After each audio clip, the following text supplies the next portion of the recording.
So ayun na nga mga boss, samahan niyo ako ngayong araw. Set up natin tong skateboard galing sa Did Skateboards.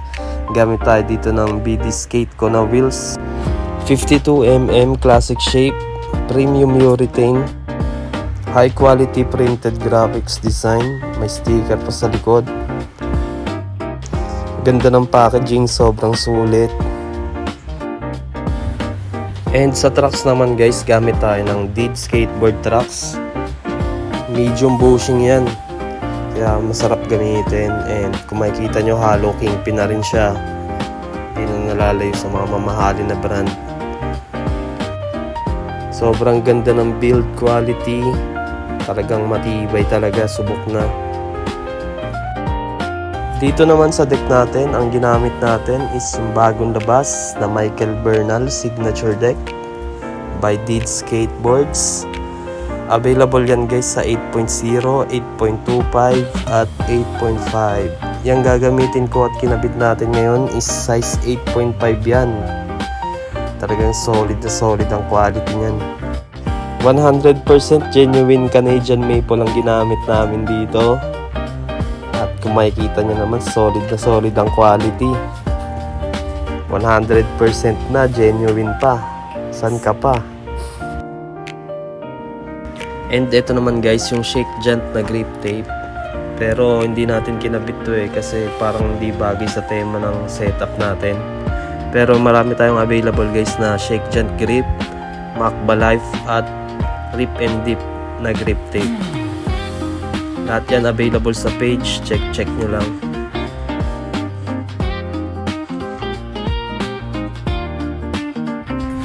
And flex ko lang tong tools na gagamitin natin, which is yung galing sa Delta.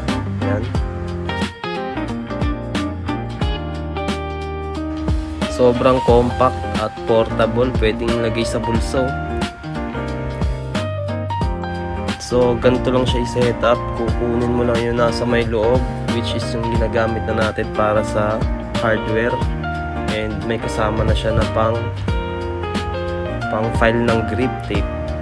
Yun o, papasok mo lang ng ganyan. And ayun na, ang skate tool, sobrang portable. Sa pagbalik naman, ganyan, babalik mo lang siya sa compartment niya. I-align mo lang yung mga butas para makapasok yung allen, and magnetic na siya. Hindi ka na mag-aalala na baka mawala. And sobrang compact. Salamat Delta. Ito naman, gumamit ako dito ng hardware from Did Skateboards. Regular block lang yan, pero sobrang tibay.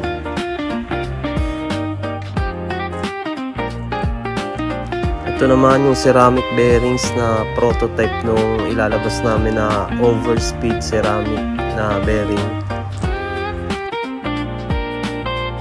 So ito yung prototype ng overspeed ceramic bearing, no. Check natin yung internal kung ano yung nasa loob ng bearing.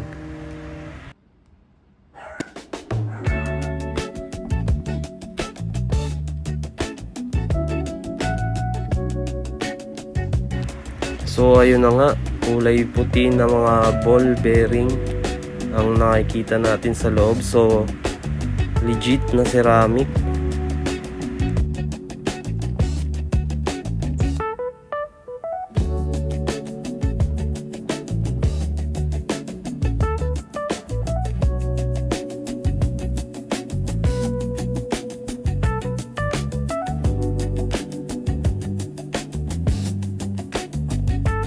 So ayun na lahat ng parts na gagamitin natin sa setup na to. Simulan na natin ang pag-set up sa board. Sinimulan ko na sa pagkabit ng mga gulong at ng bearing. Kinabit ko na sa trucks. And kitang-kita nyo highlight ng ceramic bearings.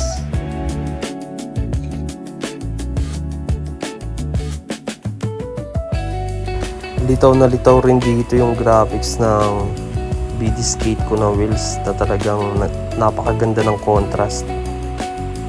Sobrang forma.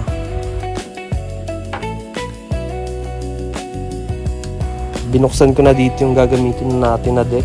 which is yung 8.5 na Michael Bernal signature deck. Size niyan 8.5, standard shape, standard concave. Sa mga gusto mag-avail, available yan sa size 8.0, 8.25 at 8.5. Naglagay tayo ng dead strip from Dead Skateboards. Lagi ako naglalagay ng ganyan para tandaan kung saan yung tail at nose ng skateboard. Nilatag ko na yung blank grip kasi hindi bagay yung shake dyan grip sa time na ng setup ko, kaya napili ko talaga mag blank grip na lang. Inalign ko lang yan bago idikit, and mamaya simulan na natin yung pag outline sa grip tape.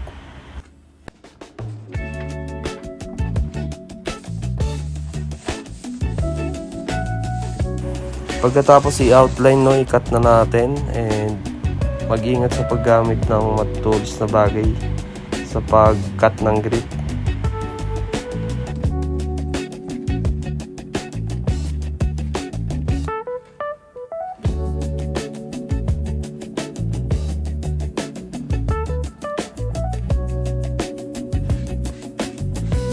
So ayan, nilagay ko lang yung mga hardware na pagkakabitan ng trucks natin, and ayun na, setup na yan.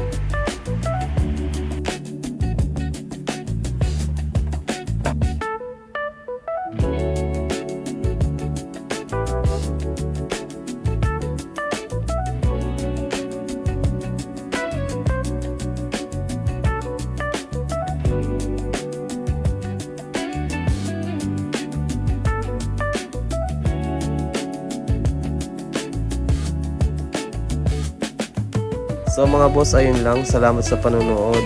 Sa lahat ng mga gustong mag-avail ng mga skateboard parts at iba pa, punta lang kayo sa Facebook and search nyo lang yung pangalan ko sa Facebook Marketplace, and makikita nyo na yung mga listing na yan.